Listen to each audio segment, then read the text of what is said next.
Good morning, students. Today we are going to start with the revision of your chapter number 3, that is money and credit. So today I will be giving you revision only on the money and the barter system and its limitations and mediation of the bank and so on. And tomorrow I will be covering the topic that is credit, formal and informal source of credit as well as the terms of credit. So let's start with our topic. So these are the 1 mark questions.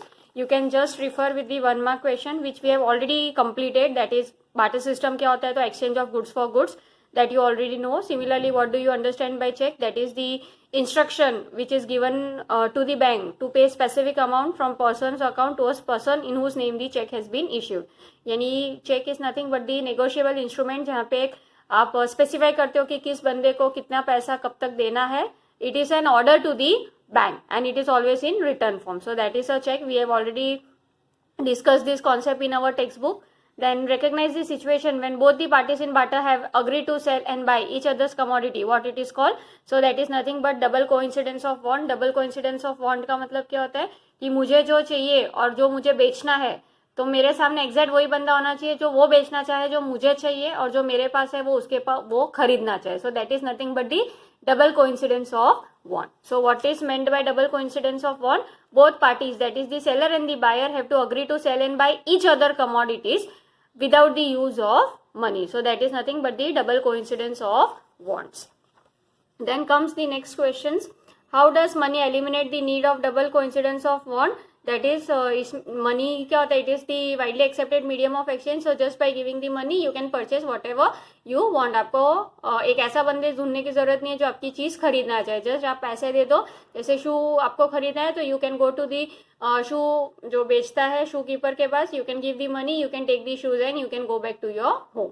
So that is the way how money eliminates the need of double coincidence of want. Then what are the two forms of modern currency? So we have already seen two forms कौन से होते हैं, तो paper notes and coins. Then how does money act as a medium of exchange?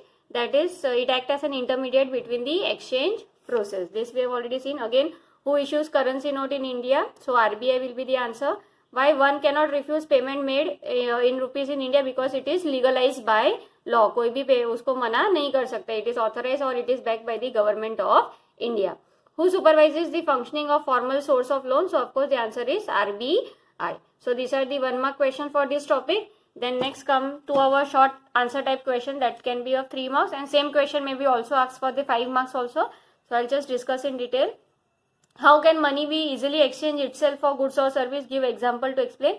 तो सबसे पहले तो आपको लिखना है कि why money is been accepted as a medium of exchange, because money से आप इजीली मनी जो डबल कोइंसिडेंस ऑफ वॉन्ट्स का जो लिमिटेशन था बार्टर सिस्टम का, that is remove by the money. It facilitate exchange process very smoothly. जैसे कोई example आपको देना है तो शू मेकर का ही एग्जांपल यू कैन टेक कि उसे शूज बेचना है मार्केट में और वीट खरीदना है. तो शू मेकर को क्या करना पड़ेगा?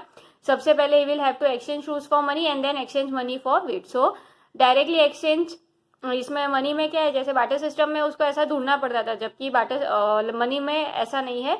वो जस्ट अपने शूज बेच सकता है, पैसे ले सकता है और दुकान में जाके उसे जो भी वीट या वट एवर फूड ग्रेन्स और whatever vegetables he want to purchase, he can easily go and purchase. जबकि this was not possible in case of barter system. So here money can be easily exchanged itself for goods or services. Then second question is, how is money used as a medium of exchange? Explain with examples. Of course money act as a medium of exchange because 3 reasons है. सबसे पहले तो क्या, it removes the limitation of double coincidence of want that we have already seen in the barter system. फिर second है, it act as a medium of defer payment. defer payment का मतलब क्या है कि आप आगे चल के भी कभी क्रेडिट में कुछ गुड्स खरीदते हो तो आगे चल के भी उसका पेमेंट कर सकते हो. जैसे यूजुअली जैसे आपने बैंक से लोन लिया हुआ है, तो बैंक से लोन लिया है तो आप EMI भरते हो, या फिर सपोज आप कोई फ्रिज वगैरह खरीद रहे हो, कोई भी इलेक्ट्रॉनिक आइटम्स खरीद रहे हो कि डाउन पेमेंट अभी कर रहे हो और उसका remaining amount you are going to pay after in some future period of time. So that is nothing but the deferred payment and has a store value.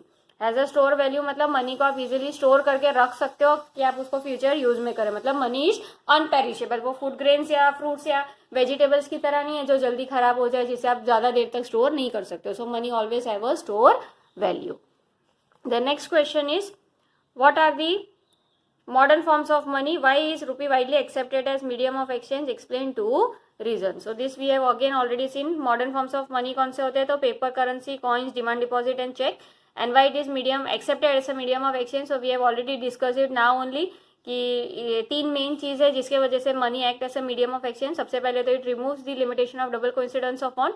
Second, it act as a medium for deferred payment and it has a store value. Then why is modern currency accepted as a medium of exchange without any use of its own, find out its reason. तो यहाँ पे आपको ये लिखना होगा कि सबसे पहले तो मनी कौन ऑथराइज करता है, तो government of the country authorise करती है. फिर हमारे इंडिया में RBI issues all the currency notes on behalf of central government. कोई भी इंडिविजुअल या ऑर्गेनाइजेशन ये पैसा छाप नहीं सकता है. सो law legalises the use of rupee as a medium of payment.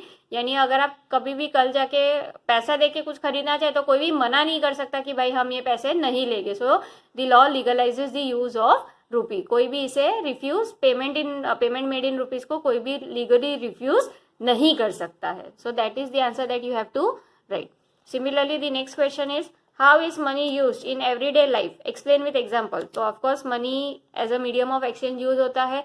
जैसे अगर आपको कोई भी गुड्स एंड सर्विसेज खरीदनी है तो easily you can go to the market and you can purchase whatever you want. Similarly bank में जाके पैसा डिपॉजिट कर सकते हो so that money can be saved और can be use for the future use.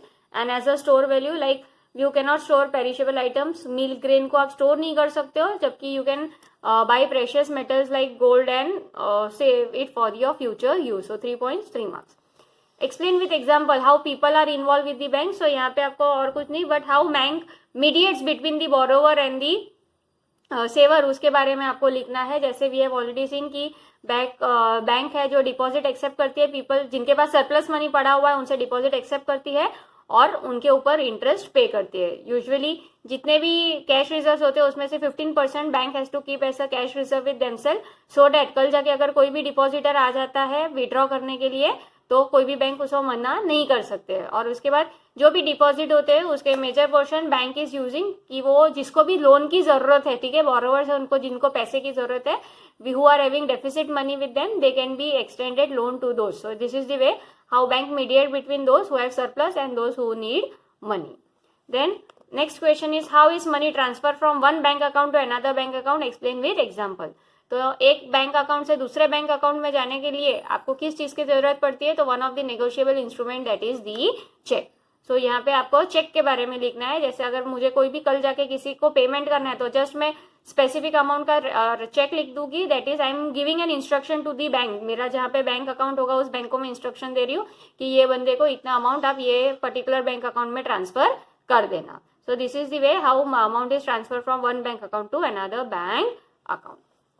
Then comes the long answer type questions, usually of 5 marks. So here almost same type of questions है जो we have already discussed for 3 marks, but 1 or 2 point because it is a 5 mark question, 1 या 2 point आपको extra add करने होंगे. So I am just discussing again. Why is money transaction system better than barter system? Explain with example. तो of course यहाँ पे आपको लिखना है सबसे पहले तो barter system से money system अच्छा क्यों है, because double coincidence of bond problem create करता है. तो अब किस तरह से प्रॉब्लम क्रिएट करता है तो उसका एक एग्जांपल दे दो. जैसे शू मैन्युफैक्चर वाला है, जैसे अगर उसे शू सेल करनी है और वीट परचेज करना है तो ही वुड लुक, जो वीट ग्रोइंग फार्मर है उसको पहले तो ढूंढना पड़ेगा और जिसको शूज की जरूरत होनी चाहिए थी. तो यहाँ पे goods for exchange for goods. जबकि मनी में क्या है, यूजुअली ही मनी जो भी एक्सचेंज प्रोसेस है उसको बहुत ही स्मूथली फंक्शन करने में हेल्प करता है. जैसे शू मेकर पैसा लेके अपने शूज सेल करेगा, दुकान जाएगा और वीट खरीद लेगा. तो that is the use of money. Then next question is rupee is widely accepted as a medium of exchange. Why? So again you have to write over here कि currency कौन authorise करता है, तो government of India authorise करती है. RBI will issue currency notes and कोई भी individual या प्राइवेट इंस्टीट्यूशन या ऑर्गेनाइजेशन मनी को छाप नहीं सकता है. सो लॉ है, इट लीगलाइजेज द यूज ऑफ रुपी कि कोई भी रुपी एक्सेप्ट करने में रिफ्यूज नहीं कर सकता है. So we this point we have already discuss in our 3 marks questions as well. Then what are demand deposit? Explain 3 features of it. So again I have giving you this question marking. ये extra question के तौर पे I have already given you. So still I am discussing. Demand deposit का मतलब क्या है, people जो भी मनी सेव करता है they open a bank account and जो भी मनी है वो they are depositing in the bank account, and जो भी डिपॉजिट आपने बैंक अकाउंट में किया है आप कभी भी उसको विड्रॉ कर सकते हो on demand. So this deposits are called demand deposits. And features में क्या है, तो बैंक डिपॉजिट एक्सेप्ट करती है और आपको इंटरेस्ट पे करती है, तो पीपल का जो भी पैसा है it is safe in the hands of the bank, and it also helps in earning the interest. इसके अलावा it also gives one facility of cheque against, so that अगर कोई भी आपको डायरेक्ट सेटलमेंट करना है तो without use of cash this settlement can be done with the help of the cheque. And secondly authorise जो भी बैंक है it comes under the direct supervision of the RBI, and RBI sees to it कि किसी भी तरह का bank में कोई भी तरह का झमेला नहीं हो. So that is the demand deposit. So that's all. So tomorrow we are going to discuss the next topic that is related to credit terms and type. Thank you.